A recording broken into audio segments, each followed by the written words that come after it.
एक ही मैपिंग बना करके यहाँ पर देखिए दोस्तों, भारत के प्रमुख जो मृदा पाए जाते हैं उसको कितना अच्छा यहाँ पर इतना अच्छा रिवीजन करके इसको लिखा है ताकि वो आपके माइंड में तुरंत याद आएगा। आपको ये पता होना चाहिए दोस्तों, जो भारत की प्रमुख मृदा है उससे यूपीएससी, पीसीएस और हर साल आप प्री में भी देखिए और मेंस में भी दर्शाने को बहुत अच्छे से ये आता है। तो इसको पढ़ना हमारे लिए बहुत इंपॉर्टेंट होता है। और एक ही मैप में देखिए सारा, जैसे जलोढ़ मृदा, पर्वतीय मृदा, मरुस्थलीय मृदा, काली मृदा, लेटेराइट मृदा और लाल और पीली मृदा जो कि बहुत इंपॉर्टेंट होता है उसको लिख दिया है। तो यार बहुत मेहनत लगती है इसको बनाने में। तो आप चैनल में नए हो तो चैनल को सब्सक्राइब करके बेल आइकन को जरूर प्रेस कर लेना कि यूपीएससी और पीसीएस के लिए, खास करके हिंदी माध्यम के लिए हेल्पफुल कंटेंट हमेशा हम लेकर के आते हैं। ठीक है, तो आप तो पहले हम यही बताते हैं कि आप मैपिंग प्रैक्टिस कीजिए। जैसे कि यहां पर देखिए हमेशा कोशिश कीजिए कि मैप बना करके किसी भी चीज को बनाने का, जैसे यहां पर देखो इस टाइप से अगर आप मैपिंग ऐसे बनाते हैं ना तो बहुत इंपॉर्टेंट ये हो जाता है किसी भी चीज को आपके लिए याद करना है ना। यहां पर देखो जैसे ये भारत का मैप बना करके कितना अच्छा इसको ऐसे रिवीजन कर सकते। तो मैप हमेशा बनाइए और मैपिंग के साथ इसको थोड़ा सा कोशिश कीजिए रिवीजन करने का। ठीक है, क्योंकि आप पढ़िएगा मैपिंग प्रैक्टिस नहीं कीजिएगा तो फिर वो किसी काम का नहीं होगा, है ना। तो यहां पर देखिए जो प्रमुख मृदा पाई जाती है उसको मैंने लिख दिया। जैसे सबसे इंपॉर्टेंट इसमें है आपका जलोढ़ मृदा, जो कि 43.3% में ये पूरे भारत क्षेत्र में पाया जाता है। इसका आप लोकेशन देख लीजिए, यहाँ से गुजरात से ऐसे स्टार्ट होकर यहाँ से पूर्व तक गया है। अगर बात करें तो ये सिंधु, गंगा और ब्रह्मपुत्र के मैदान, जैसे कि ताप्ती, नर्मदा और ताप्ती के मैदान में भी ये इधर फैला हुआ है। ठीक है, राइट। और सिंधु गंगा तो बता ही दिया, ब्रह्मपुत्र में भी फैला है तो प्रीलिम्स में भी ये पूछ सकता है। अच्छा, इसमें फेरिक एसिड की अधिकता पाई जाती है जिसमें पोटास की याद रखना कमी होती है।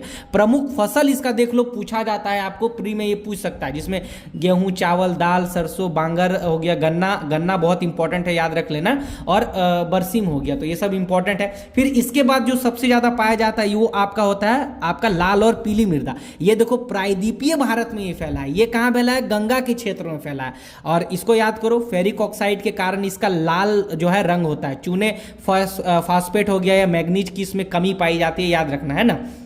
अच्छा, प्रमुख फसल देख लो इसका, जैसे गेहूं, कपास, तंबाकू, ज्वार, बाजरा, आलू आदि हो गया। और भी इंपॉर्टेंट फैक्ट जैसे पश्चिमी तमिलनाडु, कर्नाटक, दक्षिण महाराष्ट्र, आंध्र प्रदेश, झारखंड, छत्तीसगढ़, ओडिशा, बुंदेलखंड, सोनभद्र, उदयपुर, भीलवाड़ा और बंसवाड़ा के क्षेत्र में ये विस्तृत रूप से फैला हुआ है। याद रखना बहुत इंपॉर्टेंट है ना।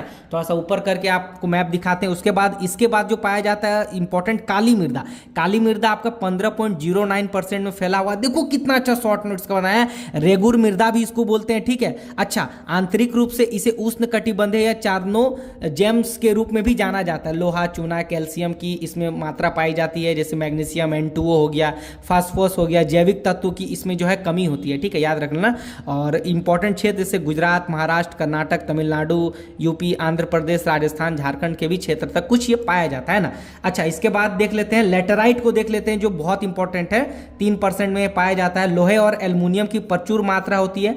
नाइट्रोजन तथा पोटेशियम जैविक तत्वों की इसमें कमी पाई जाती है। ठीक है, तो ये सब शॉर्ट नोट्स है। बाकी इसका लोकेशन बहुत इंपॉर्टेंट होता है। ठीक है, लेटराइट देख लो और भी कहां कहां फैला हुआ है, इसको आप ऐसे याद कर सकते हैं। देन मरुस्थलीय मृदा में आते हैं, तो मरुस्थलीय को देख लो 4.42% में राजस्थान, उत्तरी गुजरात, अरावली के क्षेत्र में पाया जाता है। गन्ना, मसाला, ज्वार, ईटीसी, कपास इसमें पाया जाता है। ठीक है। अच्छा, एक इंपॉर्टेंट यहां पर देख लो, शायद ये बच गया हमारा। अच्छा, इसमें थोड़ा सा याद कर लेना, मरुस्थलीय में घुलनशील नमक उच्च प्रतिशत होता है, निम्न जैविक तत्व और कैल्शियम कार्बोनेट में अंतर होता है इसमें। ठीक है, तो इसको आप रिवीजन करेंगे तो और अच्छा हो, क्योंकि इसको तो अभी शॉर्ट बना है। ठीक है, फिर इसके बाद पर्वतीय मृदा के बारे में पढ़ लेते हैं, जो कि 5.51% में पाया जाता है। अम्लीय और ह्यूमस की इसमें कमी होती है। ठीक है, और जो बड़े बड़े अक्षरों में लिखा है वो तो बहुत इंपॉर्टेंट है ही। ठीक है। अच्छा, इंपॉर्टेंट फसल जैसे मक्का, चावल, आपका चारा हो गया बगान के लिए, जैसे लेगुमस हो गया। ठीक है, इसको अच्छे से देख लेना। जैसे हिमालय का मध्य और अक्षांशीय क्षेत्र, असम का क्षेत्र हो गया, उत्तराखंड, जम्मू कश्मीर और दार्जिलिंग हिमाचल प्रदेश में पाया जाता है।